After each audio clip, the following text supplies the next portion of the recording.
Well, it certainly took some time for me to realize when this chapter came out, but thank you, Duncan, for React for giving me the heads up on where I could find it. I owe you one. And now, well, this is the Kingdom chapter 519, and yes, I am the Anger Enemy Fan Despair reviewer.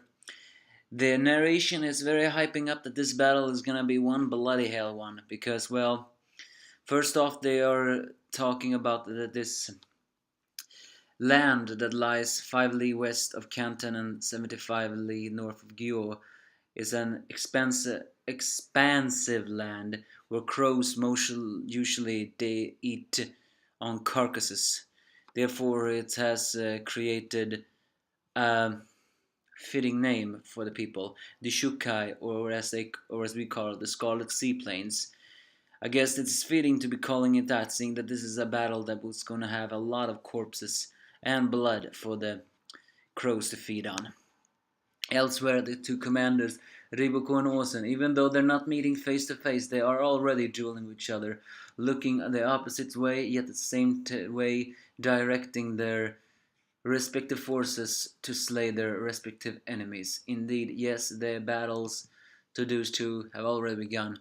On a smaller scale, we see Gyo, where the Kanki army are ruthlessly, of course, killing the enemies, while Kanki and one of his commanders are having a chat.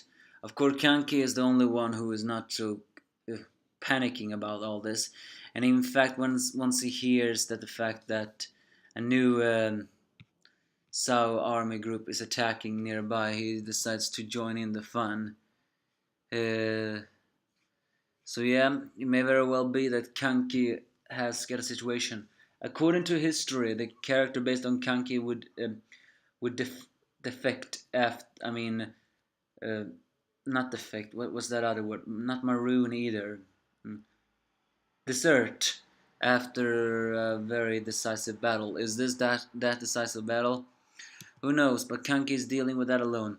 Elsewhere on the battlefield, it's Osen and Riboku are so much in the thinking that they cannot even hear their own subordinates talking for a while until they are reminded that their respective commanders have come. On that field, Shin is of course the one who wonders about this deployment, and but Moten realizes what it is. Again, I am not so pleased that Shin is really like that, but then again, according to history, the character that Shin was based on was quite a hot-headed general and one who preferred to use brute force rather than tacticalness. Moreover, he suffered a very devastating loss against Shu with the the Shin China King killed him for. Are we gonna follow that history? Who knows? But on another side, Ribuku has given a similar very dangerous strategy to his subordinates. It's almost scarier that they are saying the exact same thing to their respective commanders. And so we see a map on who is facing who, so to speak. The Battalion Kisu unit, the Sao right wing with 3,000 soldiers, are meeting the Moten, the Gakukai unit, which is Moten, with the Shin left wing soldiers, although they only have 5,000.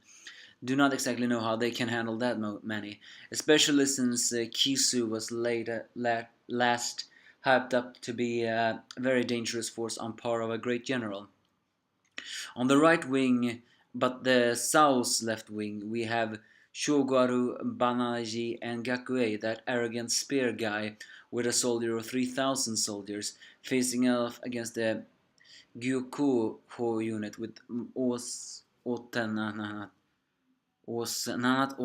Ohon's unit together with Ako with 25,000. And in the middle is, of course, way back is the Hinshin unit. Again, I guess they really are gonna be worthless this arc. But the center army of Shin holds 58,000 soldiers, with Osen in front and Makoko in the middle, and of course Ishin unit in the back.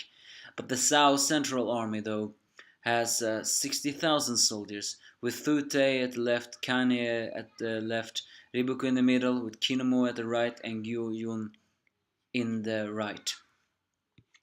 All the enemies face off against each other because this is a battle.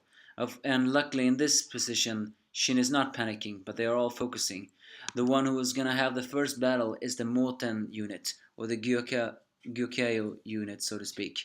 And they're gonna face off against Kisu. Again, Kisu was hyped up last arc as being a very dangerous superpower. Moreover, Moten's units are very much smaller than Kisu's.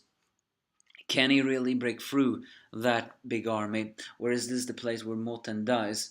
Who knows? I don't really know who the character Moten was based on.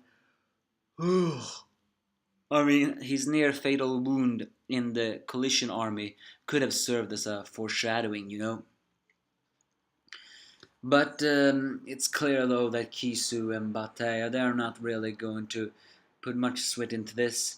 It wouldn't surprise me if they decide to target the Hishin unit as soon as they hear that they are there. After all, Hishin units are responsible for their very big loss, and their loss of and their brother. But yeah, the Hishin units are in the center army, and Riboku's army, with his trusted advisor, are also in the center army. In the end, though, I guess they all gonna meet there. Still have no sight of Riboku's so-called secret weapon. I mean, he hasn't confirmed if he has uh, with him that secret weapon, but given a battle this size, I'm beginning to wonder. He really should have the secret weapon. Either way, the battle starts now. Again, now. But this time, the units of Sao and Shinchina are all there. What's the most exciting part of this chapter? Well, is the suspense of the fact that they're calling it the Scarlet Field. Pretty fitting with corpses with the crows feast on. If you think about it, this is the ultimate corpse feast for them. There's going to be so many dead bodies on this seas afterwards. A real emotional one, though. But it's also pretty scary that Osen and Ryuko practically had the same thought, just the opposite of each other in where they were, and how to pile up their armies. Even though it seems though that Osen is the one with the disadvantage when it comes to soldiers, though. But is that a ploy, so to speak? Who knows? Give me your thoughts if you have any.